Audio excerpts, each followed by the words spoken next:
ॐ सदाशिवसमारम्भां शङ्कराचार्यमध्यमाम् अस्मदाचार्यपर्यन्तां वन्दे गुरुपरम्परा वसुदेवसुतं देवं कंसचाणूरमर्दनं देवकी परमानन्दं कृष्णं वन्दे जगद्गुरुम्.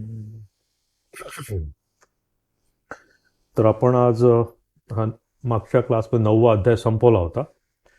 थोडी आपण समरी बघूया अध्यायाची, कारण मध्ये बराच वेळ गेला आणि थोडा वेळ गेला की आपल्याला कुठला चॅप्टर वाचला होता आपण ते पण कधी लक्षात राहणार नाही. तर 9वा अध्याय आपण संपवला होता आणि मी सुरुवातीला सांगितलं होतं की हे गीतेचे जर तुम्ही 3 भाग केले, म्हणजे पहिल्या अध्यायापासनं तर 6वा अध्याय, 6वा, 12 आणि 12 ते 18, तर ह्या पहिले जे 6 अध्याय आहेत यामध्ये भगवंतांनी जीवाचं स्वरूप सांगितलं आहे. म्हणजे मनुष्य म्हणा किंवा जीव म्हणा, त्याचं स्वरूप काय आहे याबद्दल भगवंतांनी सांगितलं होतं. आणि त्यासोबतच त्यांनी सांगितलं होतं की स्वाधीन इच्छा किंवा विल पॉवर ही पण किती महत्त्वाची आहे. हे पहिल्या 6 अध्यायामध्ये त्यांनी बऱ्याच इकडे तिकडे असं फिरवून वेगवेगळ्या अध्यायात वेगवेगळ्या भावे त्यांनी ते सांगितलं. मग आपण 7व्यापासनं तर 12व्या अध्यायामध्ये भगवंतांनी भगवंताचं स्वरूप सांगितलं. पहिल्या 6 अध्यायामध्ये जीवाचं स्वरूप आणि या पुढच्या 6 अध्यायामध्ये वेगवेगळ्या अध्यायामध्ये वेगवेगळ्या स्वरूपात भगवान आपलं स्वतःचं स्वरूप प्रगट करतायत इथे. आणि त्याचसोबत भगवंतांनी सांगितलं आहे की इथे ईश्वर कृपा पण किती महत्त्वाची आहे. पहिल्या 6 अध्यायामध्ये त्यांनी स्वाधीन इच्छेवर किंवा स्वतःच्या विल पॉवरवर भर दिला. इथे ते भगवंताची कृपा, ईश्वराची कृपा, शास्त्राची कृपा, मनाची कृपा ही किती महत्त्वाची आहे या साधक जीवनामध्ये, त्याचं त्यांनी इथे विश्लेषण केलेलं आहे. तर 7वा अध्याय आणि 9वा अध्याय जर आपण कम्पेअर केला तर हे 2 अध्याय थोडेफार सारखे आहेत. आणि मध्ये 8वा अध्याय हा थोडासा वेगळा जातो आहे. तिन्ही अध्यायामध्ये भगवंताचं किंवा ईश्वराचं स्वरूपच सांगितलेलं आहे. पण 7व्या अध्यायात भगवंताने काय केलं की त्यांनी त्यांचं निर्गुण निराकार रूपाचं काही वर्णन केलेलं आहे तिथे. आणि तिथे आपण बघितलं होतं की भगवंत म्हणतात की ज्ञानम तेहम सविज्ञानम, की हे सगळं जे ज्ञान आहे, ज्ञानम सविज्ञानम, म्हणजे मी तुला माझं सगुण रूप पण सांगतो, सगुण साकार रूप पण तुला सांगतो मी, आणि निर्गुण निराकार रूप पण तुला मी सांगतो. आणि तिथे आपण बघितलं होतं भगवंतांनी की 7व्या अध्यायामध्ये पराप्रकृती आणि अपराप्रकृती या दोघांचा त्यांनी तिथे भाग केला होता. की पराप्रकृती कुठली आहे, की निर्गुण निराकार स्वरूप जे भगवंताचं आहे ते आहे ती आहे पराप्रकृती. आणि अपराप्रकृती कुठली, की जे ईश्वर सोडून सगळं जे काही आहे, जे काही इंद्रियगम्य आहे, जे काही ऑब्जेक्टिव्ह वर्ल्ड आपल्याला दिसतं किंवा ज्या काही गोष्टींचा अनुभव आपल्याला येतो ती पूर्ण अपराविद्या. म्हणजे थोडक्यात जर समजून घ्यायचं असं की पराविद्या काय आणि अपराविद्या काय, तर जे काही ऑब्जेक्टिव्ह आहे, ज्या म्हणून गोष्टीचा आपल्याला अनुभव येतो ते सगळं अपराविद्येत पडतं. आणि जे सब्जेक्टिव्ह म्हणजे हे ब्रह्मज्ञान म्हणा किंवा आपलं स्वतःचं स्वरूप, हे सब्जेक्टिव्ह ऑब्जेक्टिव्ह नाही आहे. एखादा पदार्थ जसा आपण बघतो तसं आपण आपलं स्वरूप वेगळं बघू शकत नाही, ते आपलं स्वतःचं स्वरूप आहे. तर या परा आणि अपरा प्रकृतीचा भगवंतांनी 7व्या अध्यायामध्ये आढावा घेतला होता. मग 8व्या अध्यायामध्ये भगवंतांनी सांगितलं की त्याचं सगुण साकार रूप त्यांनी सांगितलं. तिथं आपण बघितलं होतं की अंतकालेच्या मामेव स्मरण मुक्त्वा कलेवरम वगैरे वगैरे सांगितलं होतं की जसं जसं आपण कर्म करतो, कर्म करताना मग उपासना करतो, आणि कर्म आणि उपासना करून जर कोणी साधक हे शरीर सोडून निघून गेला तर त्याची काय गती होती याबद्दल त्यांनी 8व्या अध्यायात सांगितलं आपल्याला. म्हणजे सगुण साकार भगवंताची जी उपासना आपण करतो ती चुकीची नाही आहे, तीच आपण जास्त करतो, ती खूप आवश्यक आहे. हे आपण खूप व्यवस्थित बघितलं होतं आपण तिथे की ती भक्ती, सगुण साकार ईश्वराची भक्ती ही फार सोपी आहे, कारण ती इंद्रियगम्य आहे. भगवंताचं निराकार रूप जे आहे, निर्गुण निराकार रूप जे आहे, ते इंद्रियांना हातात सापडत नाही ते. तर या 8व्या अध्यायामध्ये भगवंतांनी सगुण साकार ईश्वराचं स्वरूप सांगितलं होतं. परंतु तिथे त्यांनी सांगितलं होतं की हे सगुण साकार रूपाच्या या प्रमाणे जर तुम्ही गेलात, भगवंताला प्राप्त करायला गेलात, तर तुम्हाला कदाचित याच जन्मात भगवंताचं दर्शन होणार नाही, किंवा दर्शन होणार नाही म्हणजे तुम्हाला आत्मस्वरूप प्राप्त होणार नाही. तुम्हाला ब्रह्मलोकात जावं लागेल. तिथे मग ज्ञानाचा पुन्हा श्रवण मनन निधिध्यासन करावं लागेल, आणि मग त्या ब्रह्मासोबत तुम्ही एक वेळा त्या ईश्वरामध्ये विलीन होऊ शकाल. त्याला थोडं आपण क्रममुक्ती, म्हणजे 7व्या अध्यायामध्ये तुम्ही जर श्रवण मनन केलं तर सद्यो मुक्ती त्याला म्हणतात, की लगेच मुक्ती झाली तुमची. मग तिथे वेळ नाही आहे तुम्हाला, की तुम्ही कर्म केलं, उपासना केली, श्रवण मनन निधिध्यासन केलं आणि तुम्हाला मुक्ती प्राप्त झाली. पण जर सगुण साकार रूपाने तुम्हाला जायचं असेल तर तुम्हाला कर्म करावं लागणार आहे, उपासना करावं लागणार आहे, आणि त्यासोबत हे सगळं शेवटपर्यंत करावं लागणार आहे. म्हणजे जोपर्यंत माझं शरीर जात नाही तोपर्यंत मला हे करावं लागणार आहे, श्रवण मनन निधिध्यासन. आणि अशा वेळेस जर माझं शरीर गेलं तर मी ब्रह्मलोकात जाऊन तिथे मी त्या ब्रह्मासोबत, त्याचं जे काही आयुष्य आहे ब्रह्माचं 100 वर्ष, आपल्या वर्षांमध्ये ते कोटी वर्ष होतील त्याचं, तोपर्यंत त्याच्या सान्निध्यात आपण राहू, आणि मग तिथून आपली मुक्ती होईल. याबद्दल त्यांचं वर्णन आपण ऐकलं होतं, की 2 मार्ग सांगितले 8व्या अध्यायामध्ये, की एक धूम मार्ग आणि एक शुक्ल मार्ग, दक्षिणायन उत्तरायण, याच्याबद्दल आपण चर्चा केली होती. ते झाल्यानंतर पुन्हा 9व्या चॅप्टरमध्ये ते भगवंत आला, की इदम ते गुह्यतमम, की ते गुह्य तत्व मी तुला भगवंत म्हणतात मी सांगतो. राजविद्या राजगुह्यम पवित्रम इदमुत्तमम, भगवंत म्हणतात की ही जी विद्या आहे, कुठली विद्या, निर्गुण निराकार ही. पुन्हा 9व्या अध्यायामध्ये निर्गुण निराकारकडे भगवंत आले. म्हणजे 7व्या अध्यायामध्ये निर्गुण निराकार त्यांनी स्वरूप सांगितलं ईश्वराचं, 8व्या अध्यायामध्ये पुन्हा सगुण साकार सांगितलं, आणि 9व्या अध्यायामध्ये पुन्हा ते निर्गुण निराकारामध्ये आले. कारण हे रिपिटेशन आवश्यक आहे आपल्याला, कारण निर्गुण निराकार स्वरूप ईश्वर जो आहे त्याला आपण इंद्रियांमध्ये पकडू शकत नाही. हा प्रॉब्लेम आपला आहे. ते टाईम आणि स्पेसच्या बाहेर आहे, इंद्रियाच्या बाहेर आहे, म्हणून ते समजायला कठीण आहे. आणि म्हणून त्याचं आपण उपनिषदामध्ये पण बघतो, किंवा गीतेमध्ये पण आपण बघू, की ते सारखं भगवंत ते आपल्याला सांगतायत की निर्गुण निराकार रूप भगवंताचा कसं आहे त्याचा तुम्ही सदैव अभ्यास करा. जसं आपण एखाद्या मुलाला म्हणतो ना शाळेतल्या, की बाबा तुला हे जर कठीण आहे बरं, थोडंसं सारखं याचं रिपिटेशन कर, किंवा सारखं आवृत्ती कर, म्हणजे आपल्याला ते फिक्स डोक्यात बसेल. म्हणून इथे भगवंत म्हणतात की ते जे गुह्य तत्व आहे ते मी तुला सांगतो. आणि त्यासाठी पण काय पाहिजे, इथे म्हणतात की श्रद्धा पाहिजे. म्हणजे पहिल्या या 3 श्लोकामध्ये भगवंतांनी 9व्या अध्यायाच्या पहिल्या 3 श्लोकांमध्ये त्यांनी भूमिका केली होती की हे गुह्य तत्व आहे आणि ते खूप पवित्र आहे, परंतु हे समजण्यासाठी तुला श्रद्धा पाहिजे. श्रद्धा पाहिजे म्हणजे ती ज्ञानमिश्रित भक्ती पाहिजे. तुला श्रद्धा असायला पाहिजे ती, पण ती ज्ञानाने मिश्रित असायला पाहिजे. म्हणजे कशी, की नुसतीच अंधळी श्रद्धा नको, की पुस्तकात सांगितलं आहे म्हणून मग काय, आता वेदांमध्ये सांगितलं आहे म्हणून मी आता मानतो, असं नाही. जेव्हा जेव्हा आपण या व्यवस्था जातो तेव्हा तेव्हा बरेच वेळा आपल्या मनात शंका येऊ शकतात, डाऊट्स येऊ शकतात. त्यावेळेस ती श्रद्धा आपल्यासोबत असायला पाहिजे की कदाचित आज मी हे समजायला पात्र नाही आहे. जसं जशी माझी तयारी होईल, जसं ॲज अ साधक मी तयार होईल, तसं हे जे स्क्रिप्चर्स आहेत, आपले शास्त्र आहेत, ते त्यांचं ते गुह्य तत्व उलगडून काढतात. त्यालाच आपण म्हणतात धारणाशक्ती. की धारणाशक्ती, शास्त्राबद्दल तुम्हाला जर धारणा यायची असेल की शास्त्राला काय म्हणायचं आहे, शास्त्राचा खरा अर्थ जर बाहेर काढायचा असेल तर साधना फार आवश्यक आहे.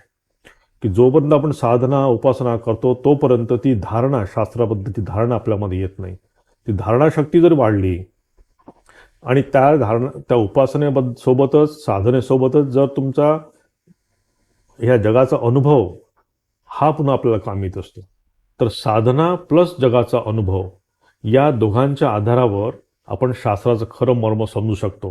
म्हणून भगवंत म्हणतात की अश्रद्धाना पुरुषा धर्मस्यास्य परंतप अप्राप्य माम निवर्तन्ते मृत्यू संसार वर्तमनी. की या प्रकारे तू श्रद्धा ठेवून पुढे माझ्याकडे प्रवास कर. मग आपण बघितलं की चौथ्या श्लोकापासून 10व्या श्लोकापर्यंत इथे हा मुख्य विषय आहे. या सब्जेक्टचा मुख्य विषय कुठला आहे की निर्गुण निराकार स्वरूपाचं ईश्वराचं दर्शन.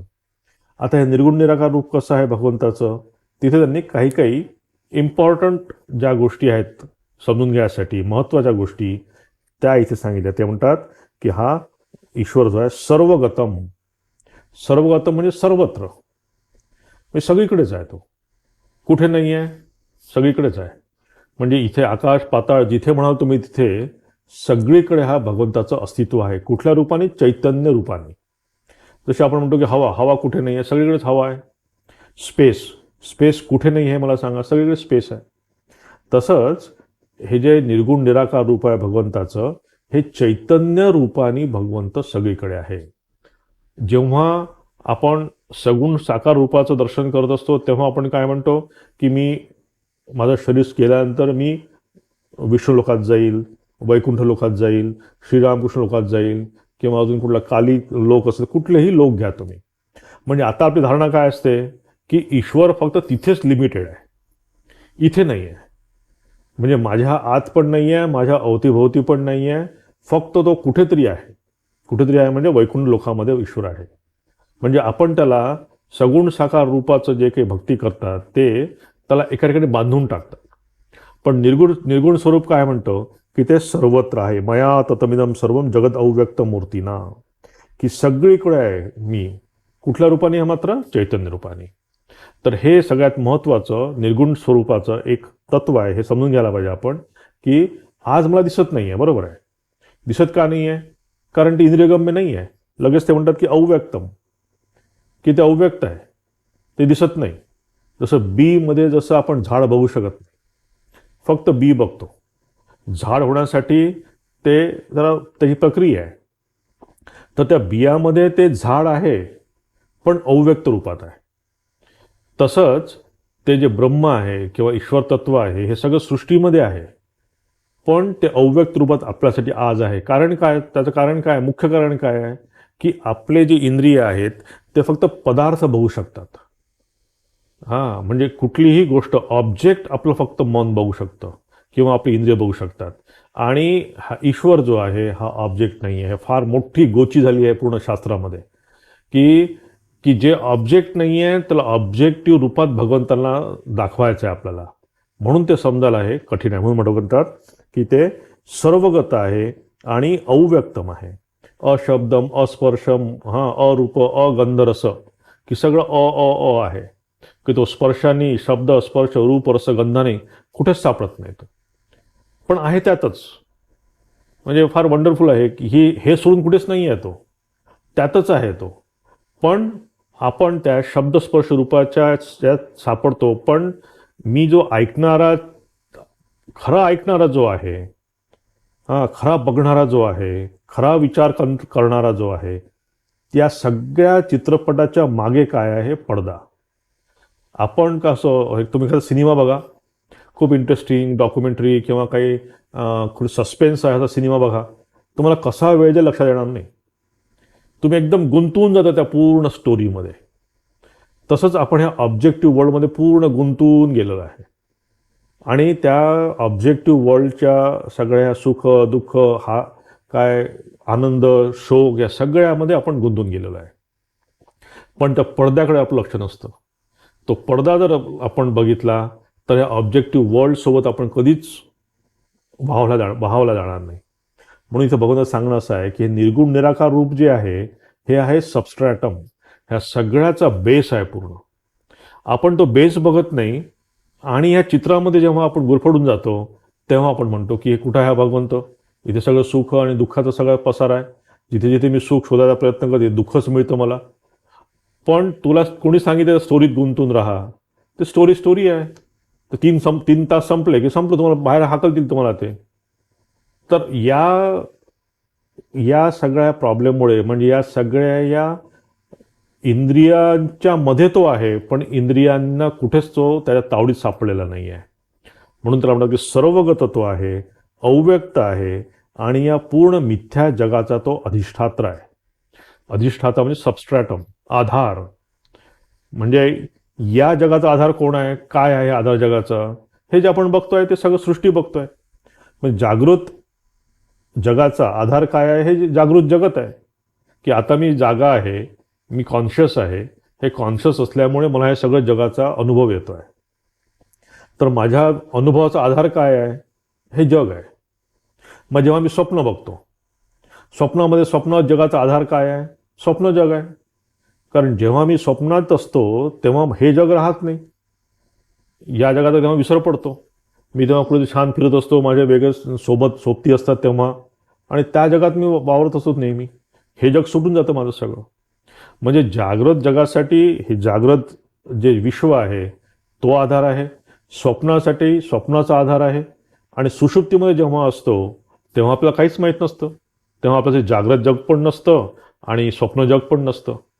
पण या तिन्ही अवस्थेमध्ये कुठला तरी एक अशी गोष्ट आहे की जी ती हे सगळं बघत असते. जसं मग म्हटलं मी की तो पडदा आहे म्हणून आपण सिनेमा बघू शकतोय. तसंच तो आय कॉन्शियसनेस जो आहे की आता जो काही मी अनुभव घेतो आहे त्या अनुभव कुठेतरी रजिस्टर होत आहे, तो कुठेतरी तो टिपला जातो आहे की मी बघतोय, बोलतो आहे, विचार करतो आहे, हा अनुभव कुठेतरी टिपला जातो आहे. स्वप्नामध्ये जे काही बघतो तो पण अनुभव टिपला जात असतो, आणि सुषुप्तीमध्ये जो आहे तिथे पण तो एक अनुभव टिपला जात असतो. तर ह्या तिन्ही अवस्थेचा, जागृत, स्वप्न आणि सुषुप्ती, या तिन्ही अवस्थेमध्ये अशी एक सत्ता आहे की कधीच बदलत नाही. ती कधीही चेंज होत नाही. संस्था शरीर बदलतं. मी लहान होतो, मग जवान झालो, मग म्हातारा झालो आणि एक दिवशी गेलो. हां, या सगळ्या अवस्था शरीराच्या आहे. किंवा कधी माझ्या मनाच्या अवस्था, मी कधी आनंदी होतो, कधी दुःखी होतो, सुख दुःख माझ्या मनाच्या अवस्था आहे. तर या बदलत्या सगळ्या अवस्था शरीर, मन, बुद्धीच्या आहे. पण तो जो आत्मा आहे, तो जो बघणारा आहे, किंवा तो विटनेस जो आहे आपला, साक्षी आहे, तो कधीच बदलत नाही. आणि तोच या सगळ्या जगाचा आधार आहे. म्हणून इथं म्हणतात की नच मत्स्थानी भूतानी पश्चिमे योगमेश्वरम, की या सगळ्या याचा मी आधार आहे, या पूर्ण जगाचा आधार. म्हणून त्यांनी सांगितलं की निर्गुण निराकार स्वरूप ईश्वराचं समजायचं असेल तर काय समजायला पाहिजे तुला? की तो सर्वगत आहे, तो अव्यक्त आहे, आणि तिसरी महत्त्वाची त्यांनी गोष्ट सांगितली, मिथ्या जगत, या सगळ्या जगताचं, कारण हे मिथ्या आहे. मिथ्या आहे म्हणजे जाणार आहे. जेव्हा आम्ही स्वप्नात असतो तेव्हा जागृत अवस्था गेलेलं मिथ्या असतं, तेव्हा अस्तित्वात नसतं. तेव्हा मी पूर्ण स्वप्न राज्यामध्ये असतो, मग हे जगत कुठे गेलं? मिथ्या झालं ते. जेव्हा मी या जागृतमध्ये आहे तेव्हा आता मी स्वप्नामध्ये नाही आहे. आणि सुषुप्तीमध्ये जेव्हा मी असतो, डीप स्लीपमध्ये, तेव्हा जागृत जगत पण नसतं आणि स्वप्न जगत पण नसतं. म्हणून या जगाला मिथ्या म्हटलेलं आहे. मिथ्या म्हणजे कसं की ते निघून जाणार आहे, असत्य नाही आहे. म्हणजे जसं त्या शास्त्रात उदाहरण देतात की सशाला शिंग येतात का? कधी नाही येत. तसं असत नाही आहे काही. तर असत कसं आहे की जसं आपण एक लेव्हल ऑफ कॉन्शियसनेस चेंज झाला की ते जगात अस्तित्वात नसतं. आता मी जागृत कॉन्शियसमध्ये आहे, माझं स्वप्नात नाही आहे, मी सुषुप्तीमध्ये नाही आहे, ते जग माझ्या अस्तित्वातच नाही आहे आता कम्प्लीट. जसं मी स्वप्नात जाईल तसं हे जागृत जगत माझ्या अस्तित्वात नसतं, ते मिथ्या होऊन जातं. तर इथे भगवंत म्हणतायत की ते या मिथ्या जगाचा अधिष्ठान, आधार, या सगळ्यांना बघणारा एक साक्षी, या सगळ्यांचा विटनेस कोण आहे? तो मी आहे. म्हणजे कोणते? निर्गुण निराकार स्वरूप माझं जे आहे ते हे सगळं बघत असतं. आणि मग ते पुढे म्हणतात की हे मी याच्यामध्ये असंग आहे. हां, ते म्हणतात की उदासीनम असक्तम तेषु कर्मसु, उदासीनवत आसीनम असक्तम तेषु कर्मसु, की या सगळ्यामध्ये हे सगळं होत असताना असं होतं की मी यात कुठेच नाही आहे. पण म्हणजे मी असंग आहे. की जसं त्यांनी उदाहरण दिलं आहे त्याच्यामध्ये की जसं सूर्याचं, की सूर्य चांगल्या वस्तूवर पण पडतो आणि त्याची किरणं, आणि खराब वस्तूवर पण पडतात. चंद्राची किरणं पण चांगल्या वस्तूवर पडतात आणि खराब वस्तूवर पडतात. त्यांनी चंद्र म्हणा किंवा सूर्य म्हणा यांना काही दोष लागत नाही. तसंच ते भगवंत म्हणतायत की मी असंग आहे, की या जगाची जी अशुद्धता आहे, जगामध्ये जे काही हा भेद आहे, हे जगामध्ये जे द्वैत आहे ते मला चिटकत नाही. म्हणून ते सांगतात की मी त्यामध्ये असंग आहे. आणि मी ते म्हणतात की पुढे म्हणतात की या सृष्टी कौंते जगत विपरिवर्तते, की सृष्टी, स्थिती आणि प्रलय या सगळ्यांचं कारण मीच आहे. म्हणजे हे निर्गुण निराकार रूपाचं हे स्वरूप सांगतात भगवंत या चॅप्टरमध्ये, फार सुंदरतेने सांगितलं आहे. आणि नंतर म्हणतात की मयाध्यक्षेण प्रकृती सूयते सचराचरम हेतुनानेन कौंते जगत विपरिवर्तते, की या सगळ्याचा साक्षी मी आहे. माझ्या अध्यक्षतेखाली मी आहे, तो पडदा आहे, म्हणून सिनेमा चालतं. तुम्ही पडदा काढून घ्या, कुठली स्थिर गोष्ट काढून टाका, मला सिनेमा बघू शकणार नाही तुम्ही. जर पडदा पण फिरता राहिला आणि रीळ पण फिरती राहिली तर तुम्ही सिनेमा बघू शकत नाही. तुम्हाला सिनेमा बघायचा असेल तर काहीतरी स्थिर गोष्ट पाहिजे की ज्यावर ते तुम्ही प्रोजेक्ट केला जातं. तर प्रोजेक्शनसाठी तुम्हाला पडदा हा आवश्यक आहे. तर हा पडदा जो आहे ते आहे ब्रह्मसत्ता, त्याला म्हणतो आपण ईश्वराची सत्ता किंवा निर्गुण निराकार ईश्वराची सत्ता जी आहे ती स्थिर आहे. आणि त्यामुळे या स्थिर सत्तेचा आधार घेऊन हे पूर्ण जगत काम करत आहे. म्हणून ते भगवंत म्हणतात की मी साक्षी आहे. आणि साक्षी आहे का, त्याच्यातनं अजून एक काय म्हणतो की मी कर्तृत्व भोक्तृत्व रहित आहे. म्हणजे मी या जगाचं मला काही घेणं नाही आहे. हां, या जगापासून मला काही, मी जगासाठी करत पण नाही आणि माझ्यासाठी भोगासाठी पण हे जग नाही आहे. तर या प्रकारचं स्वरूप हे खरं स्वरूप ईश्वराचं आहे. हे या अध्यायामध्ये 10 ते 14 मध्ये त्यांनी 4 ते 10 या श्लोकांमध्ये त्यांनी खूप सुंदर सांगितलं की सर्वगत आहे. म्हणजे माझं स्वरूप काय आहे की हे निर्गुण निराकार स्वरूप जे भगवंताचं आहे ते सर्वगत आहे. नंतर दुसरा पॉईंट त्यांनी सांगितला अव्यक्त आहे. तिसरा सांगितलं त्यांनी की ह्या मिथ्या जगाचा हे अधिष्ठान आहे. नंतर सांगतात की असंग आहे मी, मला याचा काहीही दोष लागत नाही. नंतर सांगतात ते की मी साक्षी आहे आणि साक्षी असल्यामुळे मी या कर्तृत्व आणि भोक्तृत्व यामध्ये मी अडकत नाही. असं हे माझं निर्गुण निराकार रूप आहे असं भगवंतांनी इथे सांगितलं. आणि मग प्रश्न पडतो आपल्याला की मग हे सगळं जरी ठीक असलं तर तरीही हा संसाराचं सफरिंग मला का? साधारण माणसाचा प्रश्न पडतो. 11व्या श्लोकात ते म्हणतात की अवजानंती माम मूढा मानुषीम तनुमाश्रितम परम भावमजानंतो मम भूत महेश्वरम. की या संसाराचं कारण काय आहे? भगवंत म्हणतात संसाराचं कारण काय? या निर्गुण स्वरूपाचं अज्ञान. दुसरं काय? तुला जर निर्गुण स्वरूपाचं ज्ञान माहिती झालं असतं तर तुला संसार नाहीच आहे. प्रॉब्लेम आपला तिथे येतो. थोडक्यात तिथं भगवंतांना काय सांगायचं आहे की तुम्ही सगुण साकार ईश्वराचं तुम्ही मदत घ्या, पण सगुण साकार ईश्वर पण तुम्हाला ती परमनंट शांती देऊ शकत नाही. ती परमनंट शांती देऊ शकत नाही म्हणजे कसं?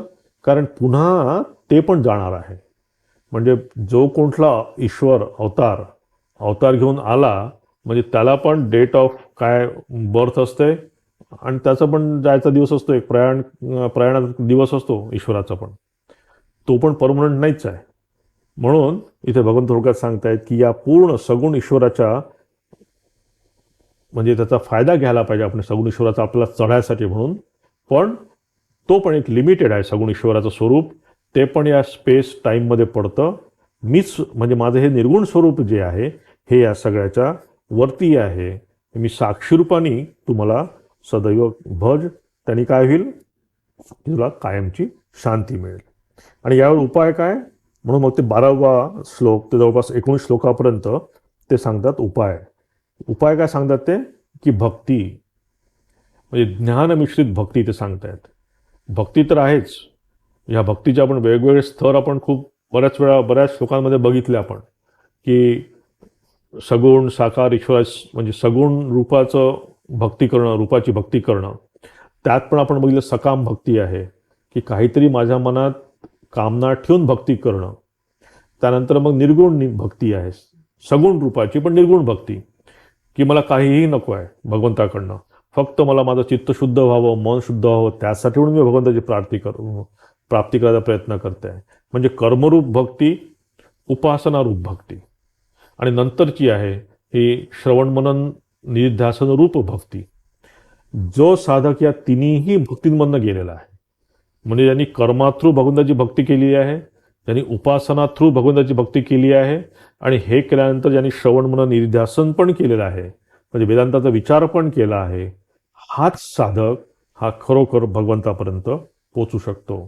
त्यालाच म्हणायचं ज्ञानमिश्रित भक्ती. की जिथे नुसतंच टाळ वाजवणं नाही आहे, नुसतंच काय म्हणतात त्याला तो धुंद होऊन नाचणं नाही आहे, तो एक भाग असू शकतो, पण तेवढीच काही भक्ती नाही आहे. तो भक्तीचा एक पार्ट असू शकतो, भक्तीचा एक काय म्हणतात त्याला उन्माद येऊ शकतो, पण तेवढीच काही भक्ती नाही आहे. इथे भगवंतांना तेच सांगायचं आहे.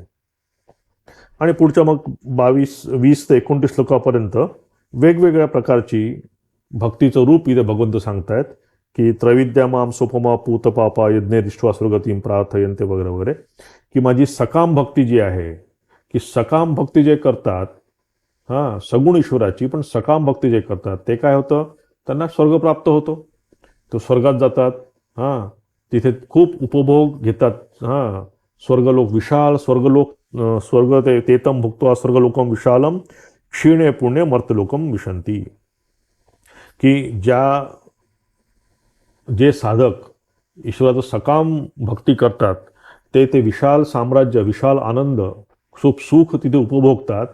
आणि पुन्हा जेव्हा तिथे तुमचं बॅलन्स संपतं, म्हणजे पुण्याचं बॅलन्स तुमचं जेव्हा संपतं, तेव्हा तुम्ही पुन्हा या जगामध्ये परत येता. थोडक्यात काय, हे कसं आहे, सापशिडीच्या खेळासारखं आहे, की चांगले फासे पडले, चांगलं पुण्य पडलं, लगेच गेलो आपण एकदम पूर्ण. तर सापशिडीचा खेळ लहानपणी तुम्ही खेळ असेल बघा, काही काही असे आहेत की तुम्ही खालच्याच्या रस्ता असा फासा पडला की लगेच वरती गेला तो. पण तिथे एक अजगर बसला असतो शेवटच्या याच्यामध्ये, त्याने जर खाल्लं की पुन्हा तुम्ही खाली. तर क्षीणे पुण्य मर्त्यलोकम विशंती, की तुम्ही सकाम भक्ती करा, ठीक आहे, पण सकाम भक्तीनंतर साधकाची भक्ती ती निष्काम भक्तीने परिणत व्हायलाच पाहिजे. सकाम भक्ती आवश्यक आहे. आर्तो जिज्ञा सुरर्थार्थी ज्ञानीच भरतर्षभ सांगितलं होतं भगवंतांनी, की आर्त भक्ती ती सगळी आवश्यक आहे, ती करायलाच पाहिजे. ती प्रत्येकजण आपण करत असतो वेगवेगळ्या वेळी, वेगवेगळ्या संकटात सापडून. पण तिथेच न राहता सकाम भक्ती पहिली पायरी आहे, तिथेच न थांबता ती सकाम भक्ती हळूहळू निष्काम भक्तीकडे ती परिणत व्हायला पाहिजे. आणि निष्काम भक्ती हळूहळू वेदांत विचारामध्ये, श्रवण मनन निधिध्यासनामध्ये, किंवा ज्याला आपण भगवंताचं निर्गुण स्वरूप म्हणतो त्याच्या विचाराकडे ती बदलायला पाहिजे. आणि म्हणून तर की निष्काम भक्तीसाठी मग तुम्हाला बाकी काही आडंबर लागत नाही. हां, तेव्हा माहिती ना की पत्रम पुष्पम फलम तोयम यो मे भक्त्या प्रयच्छती, की अशा भक्तांनी त्याला काही असं मोठं आडंबर, मोठी पूजा, खूप राजसिक असं करायची आवश्यकता नाही. त्यांनी मनामध्ये जरी केली, मनात जरी केली पूजा, किंवा थोड्याच्या उपकरणामध्ये जरी, थोड्याशा साधनांमध्ये जर त्यांनी पूजा केली, तरीही ती पूजा मी स्वीकारतो, असं तिथे भगवंत म्हणतायत. म्हणून ते म्हणतात की याप्रमाणे जर तू पूजा केली, हां, कशी पूजा, यत करोशी यदश्नासी यज्जोसी ददासी यत, की प्रत्येक कर्म, प्रत्येक छोटं छोटं काम तू जर करतो आहे, ते जर तू मला अर्पण केलं, ते अर्पण करून जर तू माझी पूजा केली, प्रत्येक छोटी छोटी गोष्ट, तर ही पूजा मी तुझी ग्रहण करतो, ही त्यांनी इथे सांगितलं. आणि पुढे 30 ते 34 जे काही श्लोक आहेत त्यामध्ये भगवंत सांगतात की भक्तीचा महिमा, की कर्म करा, उपासना करा आणि हळूहळू त्या ज्ञानापर्यंत पोचा, ही खरी भक्ती आहे. इथे म्हणतात की काहीही तुम्ही त्रागा करून घेऊ नका. हां, अपिचेत सुदुराचारो, तुमच्या हातनं काही घडलं असेल, काही पापकर्म घडलं असेल, किंवा तो अपराधीपणा ठेवून मनामध्ये की मी कशी पूजा करू, मी कसं देवासाठी हे करू, आम्ही तर बरेच वेळा संसारी आहोत, आम्ही हे आहोत, आम्ही ते आहोत, बरेच आपण कारणं देतो. तर अशा प्रकारचा कुठलाही गिल्ट न ठेवता, कुठल्याही प्रकारची अपराधीपणाची भावना न ठेवता तुम्ही जर भगवंताकडे गेलात, भगवंताच्या जर आपण शरण गेलो, तर भगवंत म्हणतात की क्षिप्रम भवती धर्मात्मा, की हा लगेच तुम्ही महात्मा होता, कारण तुम्ही भगवंताचा आश्रय घेतला आहे. हा जो काय आश्रय घेतला आहे आपण सध्या जगाचा आश्रय, पैशाचा आश्रय, नातेवाईकांचा आश्रय, मित्रांचा आश्रय, हा सगळा आश्रय आवश्यक आहे जगामध्ये तग धरण्यासाठी म्हणून, पण परमनंट आश्रय नाही, हे लक्षात ठेवायला पाहिजे. आश्रय आहे हे अस्वीकार करून चालत नाही आहे. पैसे नसले की कोण तुम्हाला जेवायला देणार आहे. पैशाची पण आवश्यकता आहे, घराची पण आवश्यकता आहे, नातलगांची पण सगळ्यांची आवश्यकता आहे. पण यासोबतच लक्षात ठेवायला पाहिजे की परमनंट आश्रय जो आहे तो आहे भगवंत माझा. त्या भगवंताला आश्रय करून जर मी माझं जीवन व्यापन केलं तर कधीच माझ्या मनामध्ये निराशा येणार नाही. त्यासाठी भगवंत म्हणतात की अपिचेत दुराचारो, तुम्ही सुरू करा, जिथे असाल तिथे सुरू करा. जितक्या प्रमाणात तुम्हाला भगवंताची भक्ती करता येत असेल तेवढ्या प्रमाणात करा. की माझ्याकडनं हे होत नाही, माझ्याकडनं ते होत नाही, सोडून द्या तो सगळा विचार. तुम्हाला सध्या सकाम भक्ती करायची आहे, करा. तुम्हाला काही भगवंताकडनं काही पाहिजे आहे, तुम्हाला काही पैशाची आवश्यकता आहे, घर पाहिजे, काहीही पाहिजे, मागा भगवंताला. भगवंताला मागण्याला आपण कोणाला मागणार आहे, पण सुरू करा. आणि असं सुरू करता करता जेव्हा आपण भगवंताची सकाम रूपाने पूजा करू, एक दिवस असा येईल की मग हळू असं वाटतं की आता हे सगळं झालं आपण. आता आपण काहीतरी निष्काम, काही लोकांसाठी काहीतरी आपल्याला पुढच्या जीवनात मदत करेल, अशा प्रकारचे आपण काही काही करायला पाहिजे. आणि तेव्हा मग आपल्याला ती निष्काम भक्तीकडे आपली वाटचाल सुरू होते. म्हणून ते भगवंत म्हणतात की साधुरेवस मंतव्य सम्यक व्यवस्थितोही सह, की असा साधकाला मी साधू म्हणतो. साधू म्हणतो म्हणजे की की जो अनन्य भावाने आता माझी भक्ती तो करायला लागतोय. आणि नंतरच्या काही श्लोकांमध्ये, शेवटच्या श्लोकामध्ये भगवंत इथे फार छान म्हणतायत की अशा साधकाला काय म्हणतात की मन्मना भव मद्भक्तो भव मद्याजी माम नमस्कुरु मामे वैश्यसी युक्तवैवम आत्मानं मत्परायण, की तू मदभक्त हो, की हळूहळू माझी भक्ती वाढवायचा तू प्रयत्न कर. सकाम भक्तीपासून सुरुवात कर, काही हरकत नाही आहे. आर्त जिज्ञासूर तिथपासून सुरुवात कर, त्यात पण काही हरकत नाही आहे. पण हळूहळू तुला कुठेतरी यायला पाहिजे आणि मतपरायण हो. मतपरायण म्हणजे की तू कंप्लीट माझ्यावर डिपेंडन्स राहा. त्या पत्त्यांच्या घरासारखं नको करू की या बाह्य गोष्टींवर डिपेंड राहिला आणि मग ते घर कोसळलं की सगळंच कोसळलं. हां, तसं इथे करू नको. आणि मनमना भव, की सदैव माझी चिंता कर, सदैव माझ्यामध्ये तू काय रममाण राहा. आणि मद्याजी, जे काही तू करशील, हां, यत करोशी यदश्नाशी, जे आपण मग बघितलं की जे काही तू जीवनात करशील ते तू माझ्यासाठी म्हणून कर. आणि माम नमस्करू, की तू मला सदैव ॲरोगन्स नको आणू स्वतःमध्ये, मला शरण होऊन राहा. म्हणजे कारण आपण बघितलं याच्यापूर्वी पण की हे इतके वेगवेगळे या जगात राहताना इतके संकट आपल्यावर, म्हणजे आध्यात्मिक, आधी भौतिक, आधी दैविक, इतक्या वेगवेगळ्या प्रकारे आपल्याला फेस करावं लागत असतं की साधारण माणसाकडनं ते शक्य नाही आहे. तर आपण प्रयत्न करणं आवश्यक आहे. पण ज्या गोष्टी आपल्या हातात नाही आहे त्या गोष्टींपासून संरक्षण मिळण्यासाठी म्हणून आपण भगवंताची कृपा मागायलाच पाहिजे, शरण जायलाच पाहिजे. हां, म्हणून इथे भगवंत म्हणतात की तू मतपरायण हो, तू माझा नमस्कार कर किंवा मला शरण जा. आणि त्याआधी त्या भगवंतांनी सांगितलं की ह्या 3 प्रकारच्या ज्या आपल्या मनामध्ये प्रवृत्ती असतात, स्त्रियो वैश्यास तथा शूद्र, त्या श्लोकात ते म्हणतायत की काही काही पर्सनॅलिटी इमोशनल पर्सनॅलिटी असतात. हां, काही लोक आळशी असतात आणि काही लोकांची मनोभावना कशी असते, राजसिक, की तिथे व्यवहार फक्त असतो भगवंताशी. तर भगवंत म्हणतात की इथे कुठल्याही प्रकारचा व्यवहार किंवा आळशीपणा किंवा तुमची पर्सनॅलिटी जर खूप भावनिक असेल, हां, खूप इमोशनल असेल, तर तिथे तुम्ही सावध राहा आणि मला शरण या. म्हणून त्या श्लोकात त्यांनी म्हटलं, आपण मागच्या क्लासमध्ये भरपूर याचा विचार केला होता की इथे कुठल्या स्त्री म्हणून किंवा शूद्र म्हणून किंवा वैश्य म्हणून इथे काहीही त्यांनी म्हटलेलं नाही आहे. गुणवैश्य, गुणांनी जर स्त्री स्वभाव असेल कोणाचा, गुणवैश्य जर किंवा तो सदैव व्यवहाराच्या यात जर तो अडकलेला असेल, किंवा गुणक्षुद्र की जो आळशी आहे, तर अशा माणसाला ते म्हणतात की तुम्ही काळजी करू नका, तुम्ही सुरू करा, मी तुमच्यासोबत आहेच. तर याप्रमाणे या 9व्या अध्यायामध्ये भगवंतांनी स्वतःचं निर्गुण स्वरूप फार सुंदररित्या सांगितलं आणि भक्तीचा महिमा सांगितला. आणि त्या भक्तीच्या महिमासोबतच मला कसं शरण येऊन माझी कशी कृपा प्राप्त करून घे हे पण सांगितलं आहे. तर या प्रकारे आपण हा 9वा अध्याय आपण संपवला. पुढच्या क्लासपासून आपण मग 10वा अध्याय सुरू करतो. इथेच थांबू आपण. ओम शांती शांती शांती. हरि ओम तत्सत. श्रीरामकृष्णार्पणमस्तु.